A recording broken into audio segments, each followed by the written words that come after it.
Magandang araw po mga kaibigan, nais ko munang batiin ang lahat ng mga manunood sa loob at labas ng Pilipinas, sana ay nasa maayos na kalagayan at malayo sa anumang kapahamakan. Welcome pong muli sa aming munting backyard para sa isa na namang makabuluhan na episode. Sa episode natin ngayon ay tatalakayin lang sana natin kung may sapat bang gatas ang Mama Pig at kung ano ang mga signs na sapat ang nakukuhang gatas ng mga piglets. Pero may konting twists lang tayo dahil may mga ganap habang kumukuha ako ng video dito sa loob ng kulungan, isasama ko na lang din po para may karagdagang kaalaman tayo. Kung baguhan ka pa lang sa pag-aalaga ng inahin ay panuurin lamang ang video para makakuha ng mga simpleng tips at kaalaman na maaaring i-apply sa inyong area. Maraming salamat po. Nasa 2 days old na ang mga piglets. Sa kasamaang palad ay 10 na lang sila dahil naipit ng Mama Pig ang isa kahapon. Talagang may mga pangyayari na hindi natin inaasahan o maiiwasan at parte na po ito sa ating mga challenges sa pag-aalaga. Habang kumakain ang Mama Pig ay tulog naman ang kanyang mga anak. Isa sa mga senyales na may sapat ang nakukuhang gatas ng mga piglets o kontento sila ay halos tulog sila. Walang umiiyak at lakad ng lakad na may hinahanap, isang napakagandang signs dahil ang pagtulog nila ay napapabilis agad ang kanilang paglaki na walang stress dahil nakakakuha ng sapat na nutrisyon sa Mama Pig. Kapag kulang sa gatas ay stress ang alaga at maaantala ang paglaki. Dahil busog sila, meaning maraming gatas ang kanilang Mama Pig. Kailangan na ibigay ang mga nararapat sa Mama Pig sa pamamagitan ng pagbibigay na sapat na pagkain, bitamina, tubig, wastong pag-aalaga at marami pang iba para makaproduce ng gatas. Kung may nakukulangan kasi sa kanila ay malamang nasa tabi ng inahin kahit nakatayo ang Mama Pig ay sinusubukang abutin ang mga utong. Hindi po sa lahat ng oras ay available ang gatas o magpasuso anytime, kahit humiga ay tinatago ang kanyang panggatasan sa pamamagitan ng pagdapa. Kahit pisilin natin ang mga teats ay walang lumalabas na gatas, malamang ay napapansin din ninyo ito sa inyong Mama Pig. Sa uulitin, may tamang oras po kung saan nakapag-produce na siya ng gatas, kung may sapat na ay magtatawag na dahil masakit para sa kanila kung hindi may palabas ang gatas sa pamamagitan ng pagsuso ng mga piglets.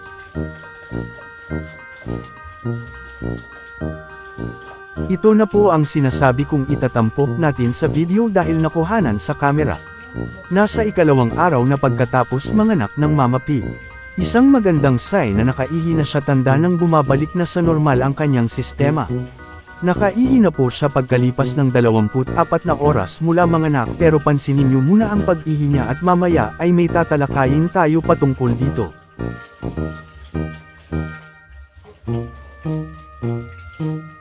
Sinasahod namin sa balde kung nakabantay kami para madali lang linisan. Gawa lang kasi sa semento ang kulungan at iniiwasan din namin ang sobrang tubig sa sahig para iwas lamig sa loob. Sa unang pag-ihi niya ay halos napuno itong isang container, ganoon din sa pangalawa. Bali pang 5 ihi na niya ito. Nakabawas na rin po siya kanina at magandang development ito na babalik na sa kondisyon ng Mama Pig.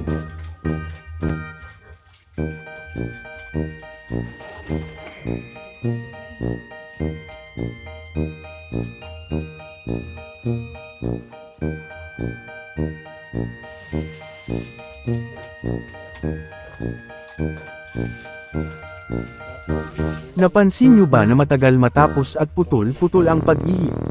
Marami siyang ihitanda po na well-hydrated ang Mama Pig dahil malakas po siya sa tubig at wet feeding kami. Mahalaga rin po na may available na tubig sa lahat ng oras dahil nakakatulong ito sa pagbuo ng gatas at ma-maintain o ma-regulate ng inahinang init sa katawan. Kung kulang sa tubig ay posibleng magkakasakit at hihina ang produksyon ng gatas. Pansinin ninyo dahil mamaya ay pabalik-balik ang balde ng ilang beses dahil hindi pa pala siya natapos sa pag-ihi. Ito na po, ibinalik na naman ang container dahil umihi na naman. Bakit po hindi tuloy-tuloy ang pag-ihi ng Mama Pig? Sasagutin ko po ito sa simpleng pamamaraan lamang para mas maintindihan lalo na sa mga baguhan.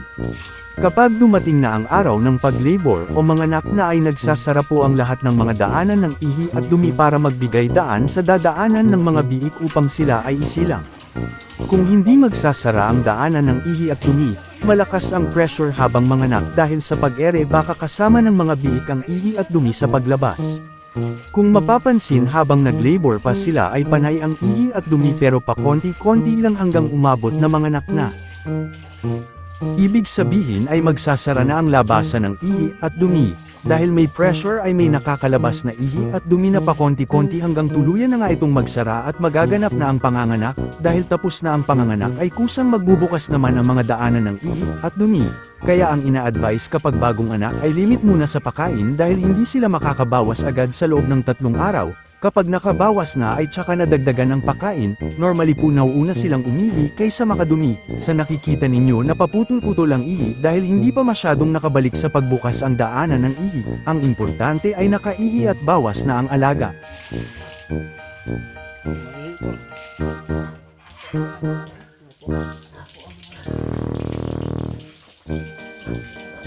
Umihi na naman po at balik uli ang balde.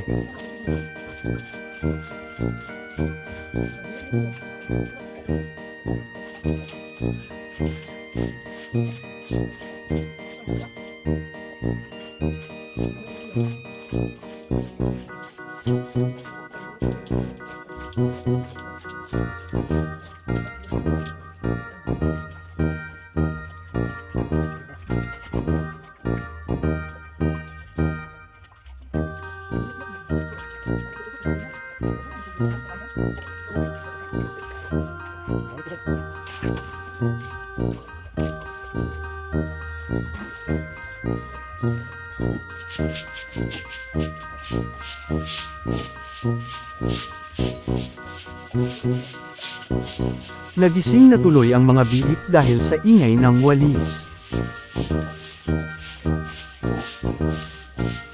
Tapos na siguro siyang umihi, nakita na po ninyo ang pabalik-balik na pag-ihi ng Mama Pig. Magandang senyales na nakaihi at dumi na siya dahil babalik na sa normal. Nagising na tuloy ang mga bulinggit dahil sa ingay pero okay lang yan dahil busog pa naman sila.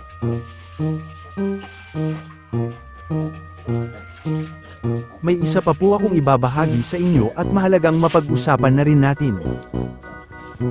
Bago po isilang ang mga piglets ay may nakakabit ng pig water drinker at para po sa kanila ito.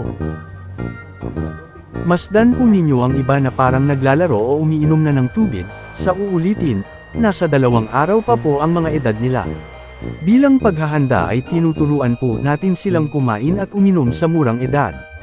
Dahil may patubig na ay nauuna silang matutong uminom. Hindi na po tayo mag-effort na turuan sila uminom dahil habang nasa loob sila ay isa ang drinker na madiskobre nila at kalaunan ay matutong uminom. Mahalaga na matuto muna silang uminom kaysa kumain ng booster feeds para iinom sila at matuno ang feeds kung kumakain na. Pagsapit ng 5 o 1 linggo ay mag-introduce na kami ng booster dahil habang lumalaki sila ay lumalaki din ang kanilang requirement na makakuha ng sapat na nutrisyon. Minsan ay hindi na sapat ang gatas lamang ng inahin habang lumalaki.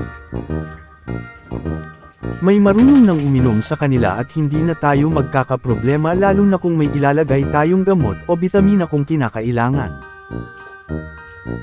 Gising na sila dahil sa ingay at baka matagal pa na magpasuso ang Mama Pig. Pero bago pinakain ng Mama Pig ay nakasuso naman ang mga piglets at naputol lang dahil tumayo para kumain. So medyo busog pa ang mga maliliit, anumang oras ay tatawagin lang sila kapag may sapat ng gatas ang inahin.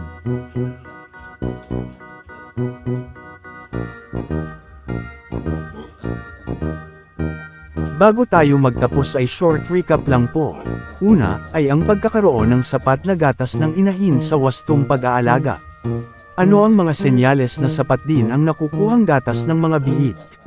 Makikita natin kung satisfy sila kung tulog lahat at walang umiiyak na nakukulangan sa gatas.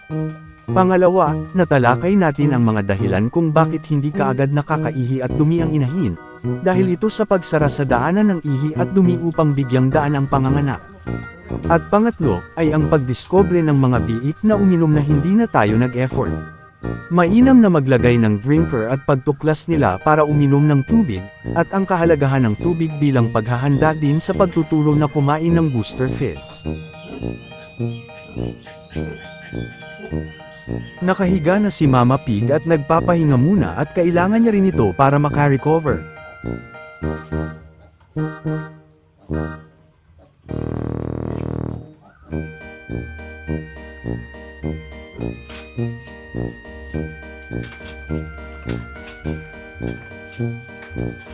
Ang inyong natunghayan ay base lamang po sa aming pamamaraan at experiences bilang backyard raiser. Maaaring hindi angkop ang aming pamamaraan sa ibang mga nag-aalaga.